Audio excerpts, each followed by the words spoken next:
పవన్ కళ్యాణ్ గురించి మనకు తెలిసిందే. ఏదైనా ఆయన ఒక విషయం గురించి తెలిసిందంటే చాలా ఆయన కలత చెందుతారు. ఏదైనా ఎవరైనా బాధపడ్డా లేకుంటే అతని దగ్గరకొచ్చి కొంచెం ఇదిగా మాట్లాడితే చాలా కలత చెంది ఇమ్మీడియేట్‌గా వాళ్ళకి సాయం చేయడానికైతే ట్రై చేస్తూ ఉంటాడు. మనం ఇంతకుముందు ప్రతిపక్షంలో ఉన్నప్పుడు కూడా చూసాం. రైతులకి లక్షలు లక్షలు ఇవ్వడం చూసాం. అయితే కౌలు రైతులకు కావచ్చు, మిగతా రైతులకు కావచ్చు. నిన్న రీసెంట్‌గా చూసాం కదా! మార్క్ శంకర్ ఏదైతే ఫైర్ యాక్సిడెంట్ జరిగిందో ఆ సింగపూర్‌లో, దానికి ముందు ఆయన ఒక పర్యటనలో ఉన్నారు. అల్లూరి సీతారామరాజు వైజాగ్ ఏరియాలో ఒక పర్యటనలో ఉన్నారు. గిరిజన ప్రాంతాలకైతే వెళ్తూ ఉన్నారు. అక్కడికి వెళ్ళిన తర్వాత అయితే దాదాపు అక్కడ చాలామందికి చెప్పులు లేకుండా తిరుగుతున్నారంట. కనీసం చెప్పులు కొనే స్తోమత కూడా వాళ్ళకి లేదని అయితే అర్థం చేసుకున్నాడు. అతను దాదాపు 300 మందికి అయితే చెప్పులు అయితే పంపించాడు అతను. ఆ రోజు అడిగిన తర్వాత ఎందుకని అడిగిన తర్వాత చాలామంది మర్చిపోతారు. ఆ టైంకి అడిగేసి వెళ్ళిపోతారు. కానీ తర్వాత అయితే 300 జతలైతే వాళ్ళకైతే చెప్పులైతే పంపించాడు పవన్ కళ్యాణ్ అయితే.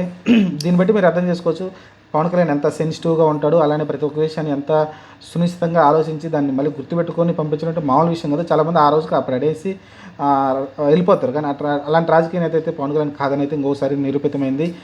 పవన్ కళ్యాణ్ అయితే చాలా దయ హృదయంతో అయితే మళ్ళీ వాళ్ళకైతే 300 జతల చెప్పులైతే వాళ్ళకైతే పంపించడం చూసాం. వాళ్ళకి చాలా ఆనందం కూడా వ్యక్తం చేయడం చూసాం.